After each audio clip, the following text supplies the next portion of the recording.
नमस्कार, स्वागत है आप सभी का न्यूज वन इंडिया में और मैं हूं आपके साथ शाफनी पटना। बुलेटिन की शुरुआत करेंगे। बुलडोजर एक्शन पर सुप्रीम कोर्ट का बड़ा फैसला। बुलडोजर एक्शन पर सुप्रीम कोर्ट का सख्त स्टैंड। सिर्फ आरोपी होने पर किसी का घर नहीं गिरा सकते हैं। अधिकारी और सरकार का मनमाना रवैया ठीक नहीं है। कानून का राज होना चाहिए। ये बड़ी खबर आपको इस वक्त की बताते जहां सुप्रीम कोर्ट ने साफ कहा है कि सिर्फ आरोपी होने पर किसी का घर आप नहीं गिरा सकते हो। अधिकारी और सरकार का मनमाना रवैया बिल्कुल भी मान्य नहीं है, बिल्कुल भी सही नहीं है। सुप्रीम कोर्ट ने कहा है कि कानून का राज होना चाहिए। जिम्मेदार अधिकारियों पर एक्शन किया जाएगा। पूर्वाग्रह तरीके से कोई कार्रवाई ना हो, बिना सुनवाई किसी को दोषी नहीं ठहराया जा सकता।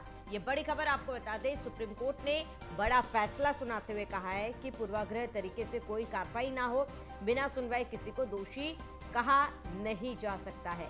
ये बड़ी खबर आपको बता दें, जहां सुप्रीम कोर्ट का सख्त फैसला। बुलडोजर एक्शन पर सुप्रीम कोर्ट ने नाराजगी जताई है। उन्होंने कहा कि बुलडोजर एक्शन गलत, अपराध की सजा पर घर ढहाना गलत है। बिना मुकदमा, बिना सुनवाई के किसी को दोषी नहीं कहा जा सकता है और ऐसे में बुलडोजर एक्शन गलत है।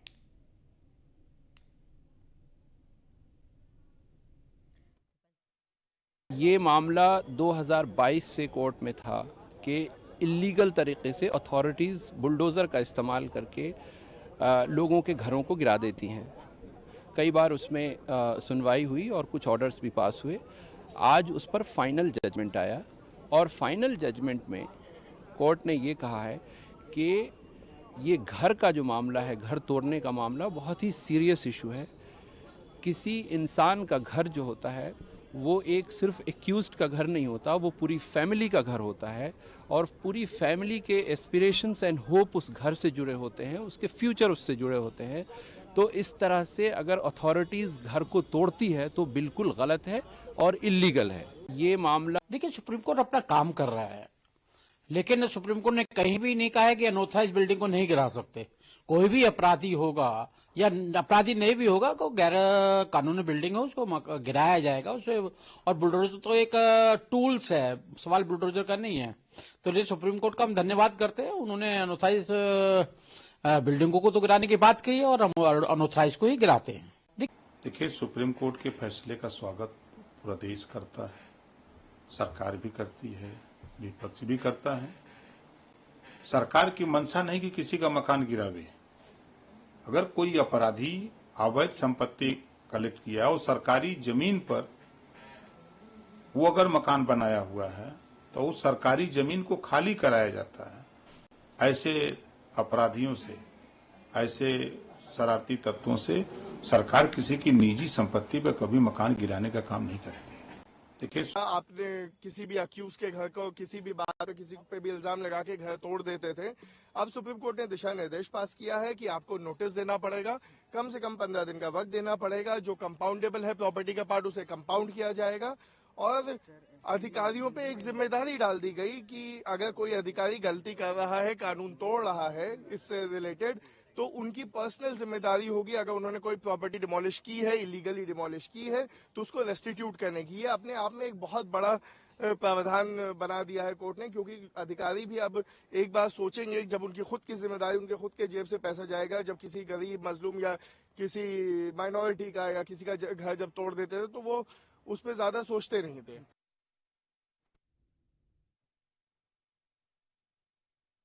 सुप्रीम कोर्ट का सुप्रीम फैसला। उन्होंने कहा है कि बुलडोजर एक्शन गलत, कानून का राज होना चाहिए। ऐसे किसी का भी घर ढहाना गलत है। जिम्मेदार अधिकारियों पर एक्शन लिया जाएगा, क्योंकि पहले से ही किसी को दोषी मानना गलत है। तो सुप्रीम कोर्ट की क्या गाइडलाइन से बता दें, कम से कम 15 दिन का नोटिस दिया जाना चाहिए। पंजीकृत डाक से नोटिस भेजा जाना अनिवार्य होगा। घर के बाहरी हिस्से पर चिपकाया जाना चाहिए नोटिस और 1 महीने के भीतर उपरोक्त का अनुपालन। 3 महीने के भीतर ऐसे नोटिस के लिए डिजिटल यदि ध्वस्तीकरण आवश्यक पाया जाता है तो कारण बताए जाने चाहिए। कारण बताना चाहिए कि क्या पूरी संपत्ति को ध्वस्त किया जाना है या केवल वह हिस्सा जो अवैध है। कम से कम 15 दिन का नोटिस दिया जाना चाहिए। ध्वस्तीकरण की वीडियोग्राफी भी करनी होगी।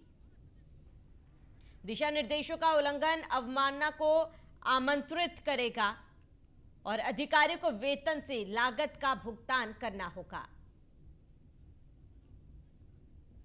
तो कम से कम 10 दिन का नोटिस दिया जाना चाहिए और पंजीकृत डाक से ही नोटिस भेजा जाना चाहिए।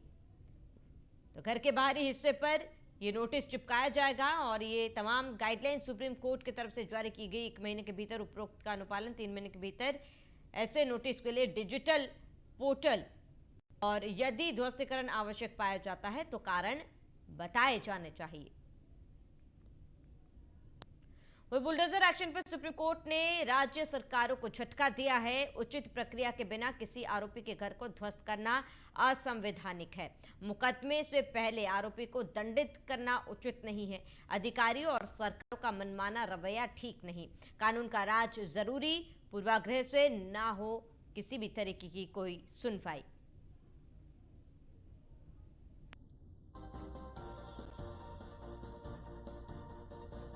बुलडोजर एक्शन पर सुप्रीम कोर्ट ने दिया राज्य सरकारों को झटका। उचित प्रक्रिया के बिना किसी आरोपी के घर को ध्वस्त करना असंवैधानिक है और मुकदमे से पहले आरोपी को दंडित करना उचित नहीं है। ये बड़ी खबर आपको बताते हैं, जहां सुप्रीम कोर्ट ने साफ कहा है कि अधिकारियों और सरकारों का मनमाना रवैया ठीक नहीं है और इसके साथ ही कानून का राज जरूरी है, पूर्वाग्रह से ना हो कोई भी कार्रवाई। जब तक ये बात प्रूफ नहीं हो जाता कि आरोपी है, तब तक कोई कार्रवाई नहीं किया जाएगा।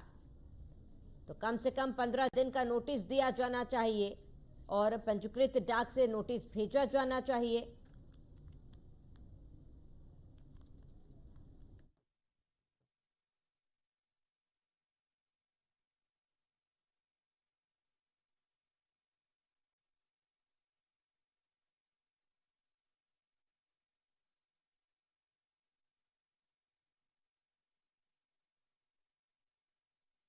आपको बता दें कि लगातार सुप्रीम कोर्ट की तरफ से गाइडलाइंस भी जारी कर दी गई है। तमाम गाइडलाइंस का अनुपालन करना जरूरी होगा। हमारे साथ इनपुट हेड आशीष चतुर्वेदी हमारे साथ जुड़ चुके हैं।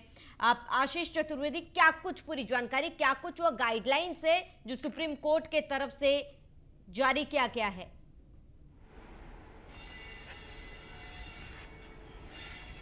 देखिए श्रावणी, जिस तरह से सुप्रीम कोर्ट ने जो आदेश दिया है वो सख्त आदेश माना जाएगा, क्योंकि जिस तरह से जो है यदि बात करें सरकारों की, राज्य सरकारों की, तो जो बुलडोजर चला रही थी, बुलडोजर एक्शन हो रहा था, उसी पर एक सख्त आदेश जो है, एक गाइडलाइन भी बनाई है सुप्रीम कोर्ट ने। क्योंकि जिस तरह से सुप्रीम कोर्ट ने ये माना है कि आश्रय का जो अधिकार है वो संविधान के अनुच्छेद 19 और 21 में जो मौलिक अधिकार हैं उसको माना गया है। क्योंकि किस जो आश्रय है, जो रहते हैं, एक घर होता है, यदि कोई आरोपी, उसमें 5 परिवार, जो एक परिवार में से 5 सदस्य हैं, उसमें कोई एक आरोपी है, जब तक दोष सिद्ध नहीं हो जाता है, जब तक न्यायालय उसको दोष सिद्ध नहीं कर देता है, तब तक उसको दोषी नहीं माना जाएगा। पहली बात तो। दूसरी बात यह है कि यदि आप उस पर बुलडोजर चला रहे हैं, उस पर एक्शन ले रहे हैं, तो आपको ये नोटिस चस्पा करना पड़ेगा कि जो अवैध अतिक्रमण है या कितना पार्ट आप अवैध मानते हैं जिसको आप तोड़ रहे हैं, वो नोटिस में चस्पा करना पड़ेगा, नोटिस में लगाना पड़ेगा। क्योंकि यदि मैं बताऊं आपको कि जिस तरह से अभी जो एक्शन होता है आया है, वो जब अधिकारी उस पर एक्शन लेते हैं तो ये माना, सबसे पहले वो जांच जो करते हैं वो ये करते हैं कि ये जो मकान है या ये जो भी निर्माण किया गया है, क्या वो इलीगल है या कितना पार्ट इलीगल है, क्या सरकारी संपत्ति पर है, चक्रोड है या कुछ अन्य उसमें जो है मानक के विपरीत बनाया गया है, तभी वो उस पर अधिकारी एक्शन लेते हैं। लेकिन जो सुप्रीम कोर्ट की अब जो गाइडलाइन आई है, जो नया जो सख्त आदेश आया है, वो सभी जो है राज्य सरकारों को मानना होगा। क्योंकि सुप्रीम कोर्ट ने सख्ती आदेश दिया है, उसमें यह भी कहा है कि राज्य सरकारें जज नहीं हो सकती हैं, अपने आप जजमेंट नहीं कर सकती हैं कि कौन अवैध है, कौन जो है वैध है। इसका आपको क्लियर करना होगा कि कितना जो है, जब आप बुलडोजर चला रहे हैं तो कितना पार्ट उसमें अवैध है और कितना वैध है, उसके बाद में ही बुलडोजर की कार्रवाई होगी। बिल्कुल आशीष, इस फैसले के बाद 2 चीजों पर ध्यान देना काफी ज्यादा जरूरी हो जाता है, क्योंकि भारत में ऐसे कई मामले सामने आशीष की पहले सजा सुना दी जाती है और कई सालों बाद ये पता चलता है कि वो व्यक्ति निर्दोष है। ऐसे में उनके खिलाफ ये कार्रवाई करना भी गलत हो जाता है। और इसके साथ ही अगर एक परिवार का एक व्यक्ति गलत है, उसकी सजा पूरे परिवार को मिलना ये कहां तक सही है, ये भी एक बहुत बड़ा सवाल था। देखिए, सबसे बड़ी बात मैं आपको बताऊं कि जो बुलडोजर एक्शन की कार्रवाई शुरू की वो उत्तर प्रदेश सरकार ने की और बुलडोजर एक्शन काफ़ी पॉपुलर हुआ, काफ़ी हिट हुआ उत्तर प्रदेश सरकार का, जो कि अन्य जो राज्य हैं वहाँ भी उन्होंने, स्टेट गवर्नमेंट ने उसको फॉलो किया बुलडोजर एक्शन को। लेकिन सबसे बड़ी बात यह है कि अब जो क्लैरिफिकेशन जो आया है, जो सुप्रीम कोर्ट ने जो गाइडलाइन की बात की है, ये पहले भी होती आई है। पहले भी इस तरह की मानकों का जो है ध्यान रखा जाता था, अधिकारी जो है वो मानकों का ध्यान रखते थे। केवल इतनी थी कि जो पार्ट उसमें था, जो अवैध पार्ट था, उसको उसके साथ साथ कुछ वैध पार्ट भी तोड़ दिया जाता था या टूट जाता था। लेकिन अब जो सुप्रीम कोर्ट ने जो आदेश दिया है उसमें क्लियर कट जो है वो ये सख्त आदेश है कि आप जो अगर बुलडोजर एक्शन करेंगे, आप बुलडोजर चलाएंगे, किसी के मकान का ध्वस्तीकरण करेंगे, तो आपको ये बताना होगा कि कितना पार्ट इसमें अवैध है और कितना वैध है। उसके लिए पहले से आपको जो है नोटिस देना पड़ेगा, सामने वाले को सूचित करना पड़ेगा कि भाई, हालांकि यदि उत्तर प्रदेश सरकार की बात करें तो उन्होंने जो अभी ध्वस्तीकरण की कार्रवाइयां की हैं दंगों को लेकर या अन्य मामलों को लेकर, उसमें नोटिस चस्पा किया, चाहे वो बहराइच की घटना हो या अन्य जनपदों की घटना हो, उसमें नोटिस चस्पा करके उन्होंने बाकायदा बताया कि आपका ये जो निर्माण है ये इतना अवैध निर्माण है, या तो आप इसको अपने आप ही ध्वस्त कर दें, हटा दें, नहीं तो हम फिर लीगली उस पर कार्रवाई करेंगे। तो आपने ये भी देखा होगा कि कुछ जो मामले थे उन्होंने अपने आप ही, जब नोटिस चस्पा हुआ तो उसके बाद ही जो मकान मालिक हैं उन्होंने जो अवैध अपना अतिक्रमण था वो स्वतः ही हटाया। हटाने की प्रक्रिया कई जगहों से, कई जिलों से देखने को मिली। अब ये जो इस तरह की जो गवर्नमेंट, यूपी गवर्नमेंट उसको फॉलो करती आ रही है, लेकिन अब जो कि क्योंकि विपक्ष इसको तूल दे रहा था, तमाम तरीके के जो आक्षेप लगा रहा था सरकारों पर कि वो मनमानी कर रहे हैं, बुलडोजर चला रहे हैं, ध्वस्तीकरण कर रहे हैं, इसको लेकर बिल्कुल जस्टिफाई जो है सुप्रीम कोर्ट ने कर दिया है। प्रॉपर गाइडलाइन जो है तैयार कर दी हैं और सख्ती से ये कहा है कि इन गाइडलाइन को जो है पालन किया जाएगा। अगर पालन कोई अधिकारी नहीं करता है तो वो सुप्रीम कोर्ट की अवमानना मानी जाएगी। बिल्कुल आशीष, कहीं ना कहीं आप ये फैसला सुप्रीम कोर्ट का इसीलिए भी आया है कि कई बार हमने देखा है कि आप नोटिस चस्पाया जाता है या फिर भी नहीं, लेकिन कई ऐसे आरोपी है जब आप उसका दोष सामने आता है और उसके बाद नोटिस चस्पाया जाता है। लेकिन आशीष, मेरा एक ये बहुत बड़ा सवाल है कि क्या केवल आरोपी या फिर कोई दोषी पाए जाने पर ये कार्रवाई हो कि उसका घर अवैध है कि नहीं या फिर इतना हिस्सा अवैध है कि नहीं, इससे पहले क्या पुलिस प्रकरण को पता नहीं चल पाता, पुलिस प्रशासन को नहीं पता चल पाता है कि ये घर अवैध है या फिर इसका घर का एक हिस्सा जो है वो अवैध तरीके से बनाया गया है? देखिए, किसी को आरोपी सिद्ध करने का अधिकार ना तो पुलिस को है ना सरकार को है। ये अधिकार केवल जुडिशियल को है, न्यायपालिका को है। जब वो किसी को ये आरोपी घोषित करेंगे कि ये उक्त आरोपी है और सजा का प्रावधान होगा, उसको दोषी माना जाएगा, उसको सजा दी जाएगी, तब माना जाएगा कि ये जो है व्यक्ति दोषी करार दिया गया है, जो कि सुप्रीम कोर्ट का एक प्रोसीजर होता है, कोर्ट का प्रोसीजर होता है। लेकिन अब क्या है कि इसीलिए सुप्रीम कोर्ट को इंटरफेयर इसमें करना पड़ा, सख्त गाइडलाइन जो है बनानी पड़ी कि यदि किसी ने कोई क्राइम किया है, किसी परिवार के किसी एक व्यक्ति ने कोई क्राइम किया है, तो उसको ये कह देना कि ये मर्डर का आरोपी है या दंगे का आरोपी है और इस बिहाफ पर आप जो है किसी का मकान तोड़ देंगे। इसीलिए सुप्रीम कोर्ट ने सख्त टिप्पणी दी है कि ये इस तरह की बर्दाश्त जो है नहीं किया जाएगा, कार्यप्रणाली जो है ये बर्दाश्त नहीं की जाएगी।